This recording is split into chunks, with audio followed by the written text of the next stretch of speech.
बीड प्रकरणाशी संबंधित असलेले संशयित गुन्हेगार फडणवीसांच्या मंत्रिमंडळात आहे। संतोष देशमुख हत्या प्रकरणावरून राऊतांनी अप्रत्यक्षपणे धनंजय मुंडेंवर निशाणा साधलाय। जातीचं राजकारण सुरू आहे असे राऊत म्हणाले, तर मुख्यमंत्री आणि गृहमंत्री म्हणून फडणवीसांनी परभणीत जायला हवं होतं असे राऊतांनी म्हटलं। सूर्यवंशी कुटुंबियांचा आक्रोश ऐकू येत नसेल तर आपण निर्दयी आहोत असंही संजय राऊत म्हणाले।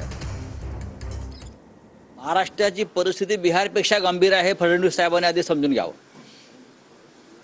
परभणी आणि बीडमध्ये ज्या घटना घडलेल्या आहेत त्या राज्याला कलंक लावणार आहेत, काळीमा फासणार आहेत राज्याच्या प्रतिष्ठेला।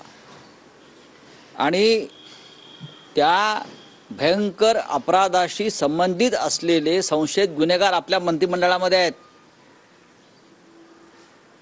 मिस्टर फडणवीस बीड आणि परभणी संदर्भात ज्यांच्यावर लोकांचा संशय आहे, रोष आहे, असे लोक आपल्या मंत्रिमंडळामध्ये आहेत। आपण त्यांना घेतलेलं आहे। ज्यांच्यावर लोकांचा संशय आहे अशा व्यक्ती आपल्या मंत्रिमंडळामध्ये आहेत। आपण छगन भुजबळ यांना दूर करू शकता मंत्रिमंडळातून,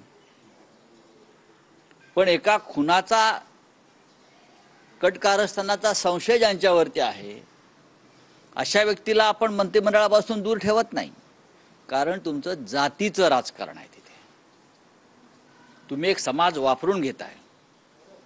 राहुल गांधी बीडला गेले किंवा परभणीत गेले ह्याच्यामुळे आपलं पित्त का खवळावं? राहुल गांधी परभणीत आले, आपण जायला पाहिजे होतं गृहमंत्री किंवा मुख्यमंत्री म्हणून। आपण गेलात का?